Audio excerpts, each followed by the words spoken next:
99 TV news. రాష్ట్రంలో వర్షాలు లేకున్నా కన్నెపల్లి పంప్ హౌస్ దగ్గర 1,00,000 క్యూసెక్కుల నీళ్లు సముద్రంలోకి పోతున్నాయి.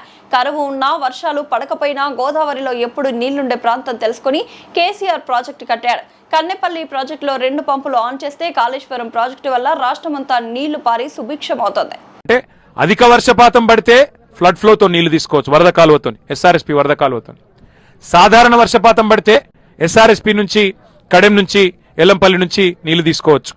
అసలు వర్షమే పడలేదు అనుకోండి, ఈ సంవత్సరం లాగా వర్షమే పడలే, కరువు ఉన్నది, ఎల్నినో ఉన్నది.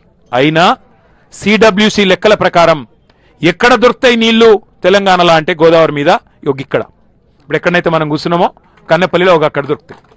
ఇవాళ మీకు చూపెడుతందుకు వచ్చింది, మాకేమి పని లేకనో పొద్దుపోకనో కానే కాదు. ఇప్పుడేం ఎలక్షన్లు కూడా లేవు, మాకు వచ్చేదేం లేదు. రైతుల అవస్థలు చూడలేక కేసీఆర్ గారు మాకు ఆదేశం ఇచ్చిండు. అరే కింద నీళ్లున్నాయి, ఇవాళ ఈరోజు జూలై 5వ తారీఖు ఇవాళ మధ్యాహ్నం 3:30-4 గంటల ప్రాంతంలో నేను చెప్తా ఉన్నా, మీరు కావాలంటే అధికారులను అడగొచ్చు. ఇక్కడికి వచ్చినప్పుడు మేము అడిగినాం. ఇవాళ ఈ రోజు ఇక్కడ 98,000 క్యూసెక్కులు, అంటే దగ్గర దగ్గర 1,00,000 క్యూసెక్కుల నీళ్లు పోతా ఉన్నాయి కిందికి, సముద్రంలో వృధాగా కలుస్తా ఉన్నాయి. 1,00,000 క్యూసెక్కులు కిందికి ఉత్తగానే పోతున్నాయి. అంటే ఇక్కడ ఇవాళ మేడిగడ్డ బ్యారేజ్తో సంబంధం లేకుండా, మేడిగడ్డ గ్యారేజ్ గేట్లు దించే అవసరం లేకుండా ఇక్కడ కన్నెపల్లిలో ఇప్పుడు మేము చూసినాం, ఇప్పుడు అధికారులను అడిగినాం.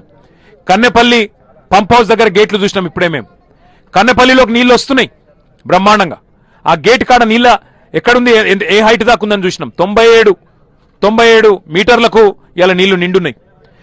కన్నెపల్లి పంప్ హౌస్ లో 93.5 మీటర్ల దాకా నిండుంటే చాలు. అంటే మినిమం డ్రా డౌన్ లెవెల్ 93.5 ఉంటే చాలు.